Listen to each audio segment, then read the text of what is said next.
नमस्कार दोस्तों, चारा घोटाले के सबसे बड़े मामले डोरंडा कोषागार केस में राजद सुप्रीमो लालू प्रसाद यादव को दोषी ठहराया गया है। लेकिन इसी बीच लालू प्रसाद यादव के बड़े बेटे तेज प्रताप यादव ने एक बड़ा बयान देकर सबको चौंका दिया है। तेज प्रताप यादव ने अपनी जान को खतरा बताया है। जान को खतरा बताते हुए बिहार के डीजीपी और केंद्रीय मंत्री अमित शाह को पत्र तक लिख दिया है। आपको बता दें, लालू यादव को चारा घोटाले के सबसे बड़े मामले में दोषी करार दिया गया और इस मामले में 18 अगस्त को सजा की सुनवाई की जाएगी। अब फिलहाल लालू यादव को जेल भेज दिया गया है। लेकिन लालू प्रसाद यादव के बड़े बेटे तेज प्रताप यादव ने केंद्रीय गृह मंत्री अमित शाह और बिहार के पुलिस महानिदेशक यानी डीजीपी से अपनी जान को खतरा बताते हुए वायु श्रेणी की सुरक्षा की मांग कर दी है। तेज प्रताप यादव ने जान से मारने की धमकी पर भी चिंता जाहिर की है। तेज प्रताप यादव ने जान से मारने की धमकी पर केंद्रीय गृह मंत्री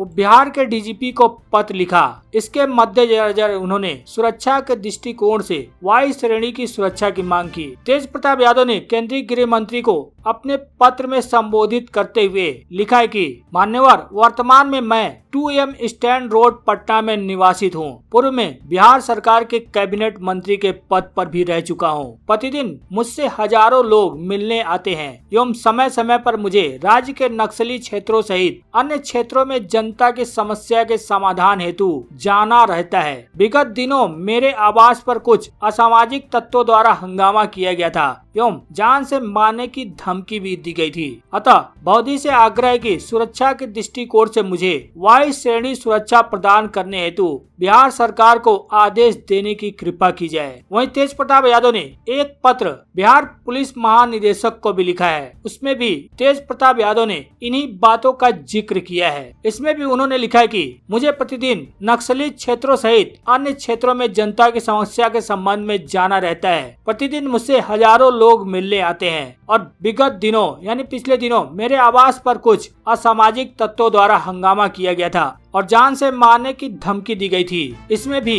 पुलिस महानिदेशक से आग्रह किया गया कि सुरक्षा के दृष्टिकोण से मुझे वायु श्रेणी सुरक्षा प्रदान करने के आदेश दिए जाएं। गौरतलब है कि तेज प्रताप यादव को वीआईपी श्रेणी का मानते हुए 2017 में वायु श्रेणी का सुरक्षा घेरा मिला हुआ था, जो बाद में हटा लिया गया था। फिलहाल 13 फरवरी को कुछ लोगों ने तेज प्रताप यादव के सरकारी आवास यानी 2M स्टैंड रोड में जबरन घुसने की कोशिश की। काफी समय तक हंगामा हुआ, इस वजह से वह सुरक्षा घेरा चाहते हैं। साथ ही तेज प्रताप यादव ने आरोप भी लगाया कि केंद्र ने पहले भी मुझे इस श्रेणी की सुरक्षा दी थी, लेकिन राज्य सरकार ने अब तक इस मामले में कोई पहल नहीं की है। पटना में अपराध की जो स्थिति सभी जानते हैं। बीते दिन मेरे आवास पर कुछ लोगों ने हंगामा किया और मुझे जान से मारने की धमकी भी दी है। इसी को लेकर तेज प्रताप यादव ने पत्र लिखकर केंद्रीय गृह मंत्री और बिहार पुलिस महानिदेशक से वायु श्रेणी की सुरक्षा की मांग की है। वहीं बात करें अगली बड़ी खबर की तो आपको बता दें, आरजेडी सुप्रीमो लालू यादव को डोरंडा कोषागार मामले में दोषी करार देते ही उनकी बेटी रोहिणी आचार्य न्यायपालिका से लेकर केंद्र सरकार और राज्य सरकार पर भड़क उठी हैं। जैसा कि आपको पता होगा, चारा घोटाले के सबसे बड़े मामले जिसमें 139 करोड़ रुपए की अवैध निकासी यानी डोरंडा ट्रेजरी केस में लालू यादव को दोषी ठहराया गया है। अब लालू यादव को सीबीआई कोर्ट ने फैसला सुनाते हुए होटवार जेल भेज दिया है। अब 18 फरवरी को सजा का ऐलान होगा कि लालू यादव को कितनी सजा मिलेगी। लेकिन दोषी ठहराए जाने के बाद लालू की बेटी रोहिणी आचार्य भड़क उठी हैं। उन्होंने एक के बाद एक लगातार 3 ट्वीट किए। ट्वीट करते हुए लिखा कि गरीब वंचित समाज के ऊपर जब तक तुम्हारा जुल्म रहेगा तब तक आवाज हमारा बुलंद रहेगा। अगले ट्वीट में उन्होंने लिखा कि कॉलेजियम कोर्ट का आदेश गरीब वंचित शोषित समाज की आवाज को कैद करने वाला है। ये देश की न्यायपालिका की हार है। तड़ी पार गोधरा और सीजन चोर अस्मत चोर का जो दबाव है। लालू की बेटी यही नहीं रुकी, उन्होंने एक के बाद एक कई ट्वीट किए। अगले ट्वीट में उन्होंने लिखा कि लालू शेर है माटी का, नहीं झुकेगा तेरे पप्पा के आगे, जाके बोल दे अपने पप्पा को। एक कहावत जैसी करनी वैसी भरनी, बोया पेड़ बबूल का तो आम कहां से होए। देखिए, लालू यादव ने सत्ता में रहते हुए जिस तरह से गरीबों को लूटने का काम किया, उसी का परिणाम है कि 5वां मामला जिसमें उनको सजा हुई है। और ये जो डोरंडा ट्रेजरीज के घोटाले का मामला है, 136 करोड़ रुपए का ये मामला है। ये 136 करोड़ उस जमाने का है। आज से अगर उसको जोड़े तो आज उसकी कीमत करीब 765 करोड़ रुपए होगी। और ये जो कहते हैं कि राजनीतिक विद्वेष से मुझे फंसा दिया गया, तो लालू जी ये 5वां मामला जिसमें कोर्ट ने आपको दोषी करार दिया है। और आप तो स्वयं रेल मंत्री थे जब ये मामला चल रहा था। और चार्जशीट फाइल किसके राज में हुआ? जब देवगौड़ा देश के प्रधानमंत्री थे उस समय आपके ऊपर इस मामले में चार्जशीट फाइल हुआ। किदवई साहब बिहार के राज्यपाल थे जब उन्होंने आदेश दिया एफआईआर दर्ज करने का। और अगर इनका वश चलता तो मामले को इन्होंने रफा दफा कर दिया होता।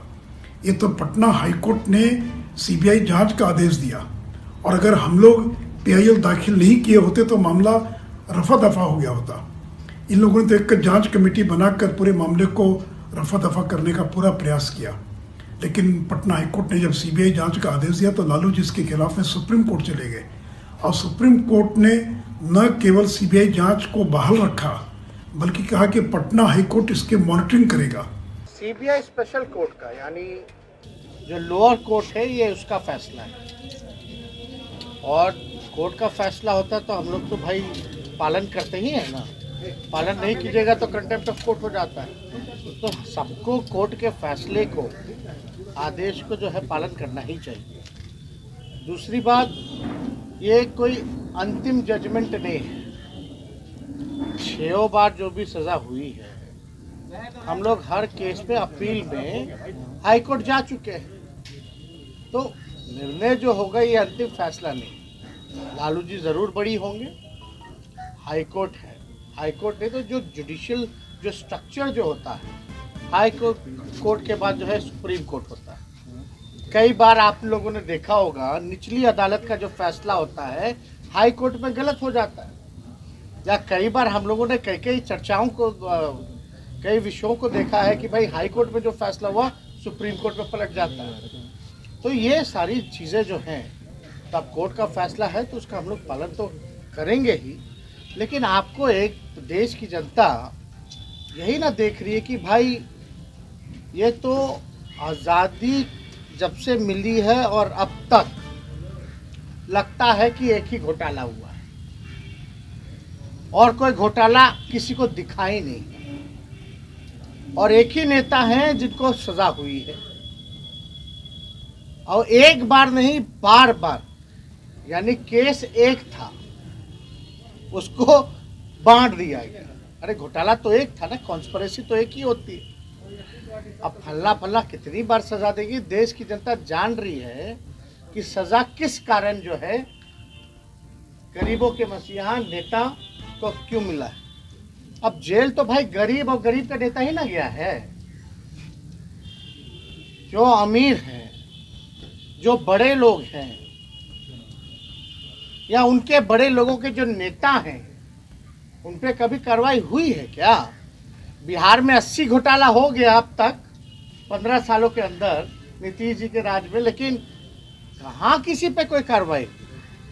कहाँ कोई मंत्री या अधिकारी जो है जेल गया? या देश की अगर बात की जाए तो ये तो सोचने का विषय है कि भाई जो मुद्दा था उसको आप लोगों ने मुद्दा नहीं बना दिया गया। तो ये सारा विषय हम लोग सब लोग देख रहे हैं, जान रहे हैं। और देश की जनता तो ये भी देख रही है ना, चाहे विजय माल्या हो, मेहुल चौकसी हो, ललित मोदी हो, नीरव मोदी हो, या 2 दिन पहले ही 23,000 करोड़ रुपया लेके जो भागे गुजरात के लोग, इन पे थोड़ी ना कार्रवाई हो सकती। या यार्ड में ड्रग्स मिला कितने हजारों करोड़ का, कोई कार्रवाई हो सकती है क्या? नहीं ना। तो सब लोग तो जानते ही हैं कि भाई जो सीबीआई, ईडी, इनकम टैक्स मात्र अब बीजेपी का एक पार्टी का प्रकोष्ठ जैसे काम करता है, वही प्रकोष्ठ के रूप में काम कर रहा है। तो इस पे ज़्यादा कोई टिप्पा टिप्पणी नहीं करनी है। ये लोग देख रहा है, और जनता की अदालत सबसे बड़ी अदालत हुई है। और जनता की अदालत में लालू जी कभी भी गुनहगार नहीं थे, ना है, और कभी भी नहीं रहेंगे। जनता ने सर आंखों पे बैठाया है। सबसे बड़ी पार्टी, राष्ट्रीय जनता दल, लालू जी की पार्टी, गरीबों की पार्टी, समाजवादियों की पार्टी, जो अमन चैन एकता पसंद करते हैं उनकी पार्टी, तो बिहार की जनता ने इतना बड़ा वोट बैंक अपना आशीर्वाद दिया। तो इसमें निराश होने की किसी को ज़रूरत नहीं है। हम लोग हमेशा होपफुल हैं कि ऊपरी अदालत से लालू जी को न्याय ज़रूर मिलेगा।